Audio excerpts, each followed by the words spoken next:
یہ ہے جی فریش اجوا ماشاءاللہ. ہاں لائیو. اچھا کتنی دیر کے اندر یہ پکتی ہے؟ اس میں ابھی 1 مہینہ لگے گا. 1 مہینہ. اور ویسے ٹوٹل کتنا ٹائم لگتا ہے اجوا کو تیار ہونے اس میں 6 مہینے. 6 مہینے لگتے ہیں. ماشاءاللہ. اترتی ہے کھجور یہ ہارڈ ہوتی ہے کہ نرم ہوتی ہے؟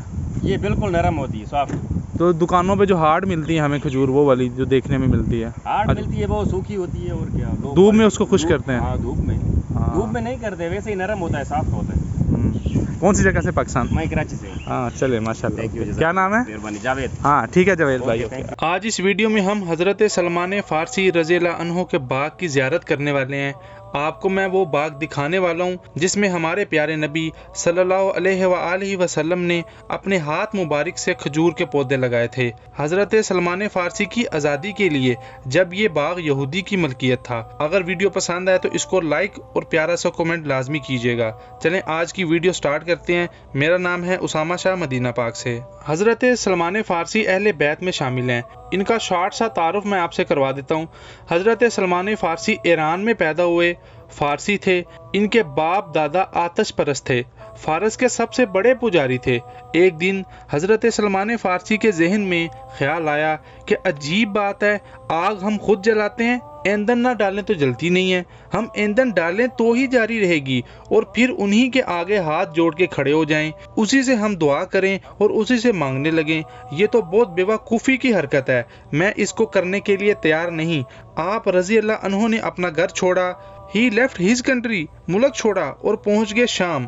شام میں جا کے ایک عیسائی پادری کے پاس, عیسائی راہب کے پاس, اور کچھ نہ کچھ حاصل کیا اور حقیقت کو تلاش کرتے رہے.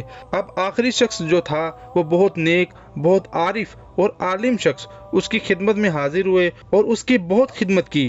آپ کو یہ بھی بتا دوں کہ جب تک نبی پاک صلی اللہ علیہ وآلہ وسلم پر پہلی وحی نازل نہیں ہوئی تھی, اس وقت تک دین کون سا تھا؟ دین عیسوی.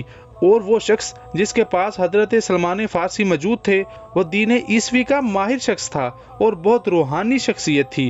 جیسا کہ ایک واقعہ ملتا ہے کہ نبی پاک صلی اللہ علیہ وآلہ وسلم کو بچپن میں ایک راہب نے پہچان لیا تھا کہ یہ اللہ کے آخری نبی ہیں. ابھی نبوت کا اعلان نہیں کیا, نبوت کا اعلان 40 برس کی عمر میں کیا. خیر, یہ شخص بھی کافی ماہر اور روحانی شخصیت تھی. جب اس کی موت کا وقت قریب آیا تو حضرت سلمان فارسی پوچھتے ہیں, اب آپ مجھے کس کے حوالے کرتے ہیں؟ ابھی مجھے بتائیے کہ میں کس کے پاس جاؤں؟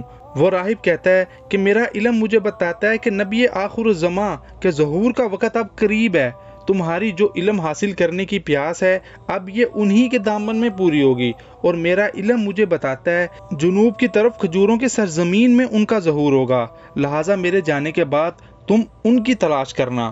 جیسے ہی اس راہب کی موت ہوئی, آپ نے اس کی تدفین کی اور ایک قافلے کے ساتھ عرب کی زمین کی طرف نکل پڑے.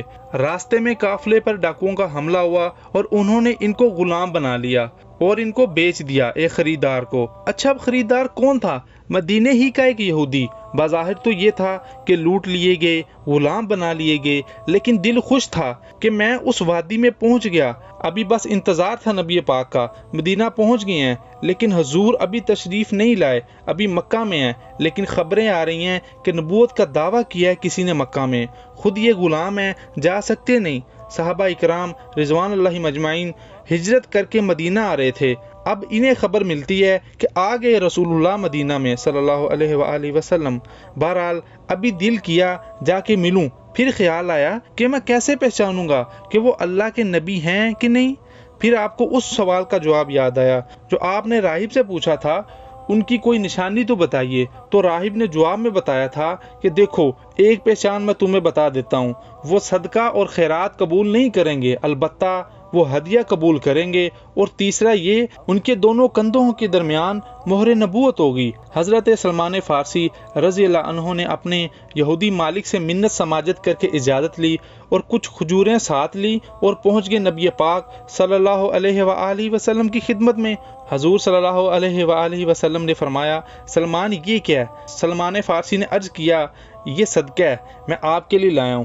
فرمایا, صدقہ میں نہیں لیتا, یہ غربا میں تقسیم کر دو, اس پہ غربا کا حق ہے. کچھ دن بعد پھر وہی کام کیا. پھر کچھ کھجوریں لے کے حاضر ہوئے اور عرض کیا کہ یہ ہدیہ ہے, آپ کی خدمت میں پیش کر رہا ہوں. حضور صلی اللہ علیہ وسلم نے فرمایا ہاں ہدیہ میں قبول کرتا ہوں۔ اب حضرت سلمان فارسی کی 2 نشانیاں پوری ہو گئی اور دل میں حسرت تھی کہ تیسری بھی دیکھ لوں۔ کچھ ہی دن بعد حضور سرور کائنات صلی اللہ علیہ وآلہ وسلم ان کے باغ میں تشریف لائے۔ حضور آگے آگے، حضرت سلمان پیچھے پیچھے۔ کوشش یہ تھی کہ کسی طرح نبی پاک صلی اللہ علیہ وآلہ وسلم کی جو چادر ہے وہ ہوا کی وجہ سے تھوڑی سی پیچھے ہٹے اور میں مہر نبوت دیکھ سکوں۔ ابھی دل میں خیال ہی تھا کہ نبی پاک صلی اللہ علیہ وسلم مسکرائے اور اپنی چادر کندھوں سے ہٹا دی اور فرمایا سلمان اچھے سے دیکھ، کیا یہ وہی نشانی نہیں ہے جو اس راہب نے بتائی تھی تجھے؟ ماشاءاللہ تبارک اللہ۔ اتنے میں حضرت سلمان کی آنکھوں میں آنسو جاری، اسلام قبول کیا اور قدموں میں گر پڑے۔ یہ مختصر سا قصہ سنایا میں نے حضرت سلمان فارسی کا۔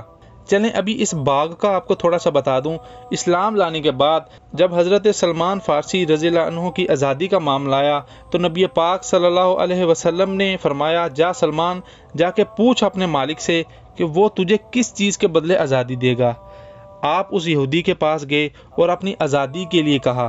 یہودی کہنے لگا میں تمہیں صرف ایک شرط پہ آزاد کروں گا، مجھے 40 سونے کے سکے اور اس کے علاوہ 300 کھجور کے درخت چاہیے، اور جب ان پہ پھل پک جائے گا پھر میں تمہیں آزادی دوں گا۔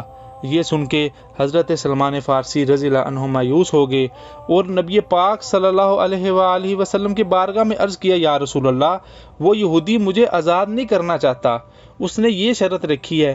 آپ نے صحابہ کرام کو حکم دیا اور اس باغ میں تشریف لے گئے اور اپنے ہاتھ مبارک سے اسی باغ میں 300 کھجور کے پودے لگائے ماشاءاللہ۔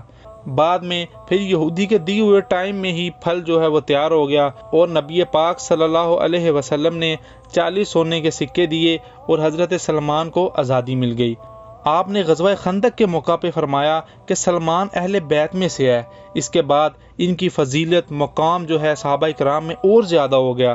نبی پاک نے فرمایا کہ سلمان ہم میں سے ہے۔ اس کے علاوہ غزوہ خندق میں خندق کھودنے کا مشورہ بھی انہی کا تھا۔ اچھا، یہ جو اہل بیت میں شامل کیا تھا نبی پاک صلی اللہ علیہ وسلم نے حضرت سلمان فارسی کو، یہ غزوہ خندق کے موقع پہ کیا تھا۔ غزوہ خندق کے موقع پہ نبی پاک صلی اللہ علیہ وآلہ وسلم مہاجرین اور انصار کی ڈیوٹیاں لگا رہے تھے خندق کھودنے کے لیے۔ تو مہاجرین کہنے لگے سلمان جو ہیں ہجرت کر کے آئے فارس سے، شام سے، تو اس لیے وہ مہاجرین میں شامل ہوں گے۔ انصار کہنے لگے کیونکہ یہ ہجرت سے پہلے مدینہ میں موجود تھے اس لیے یہ انصار میں شامل ہوں گے۔ اور اسی موقع پہ نبی پاک صلی اللہ علیہ وآلہ وسلم نے فرمایا تھا کہ سلمان اہل بیت میں سے ہے۔ اگر آپ نے غزوہ خندق کی ویڈیو نہیں دیکھی تو ڈسکرپشن میں لنک دے دوں گا، اور اس کے علاوہ اس باغ کی لوکیشن بھی ڈسکرپشن میں دے دوں گا۔ اس ویڈیو میں میں نے غزوہ خندق کی ہسٹری جو ہے اور اس کی وجہ کس وجہ سے ہوئی تھی اور کس یہود قبیلے نے غداری کی تھی، میں نے وہ تمام ڈیٹیل جو ہے اس ویڈیو میں بیان کی ہے۔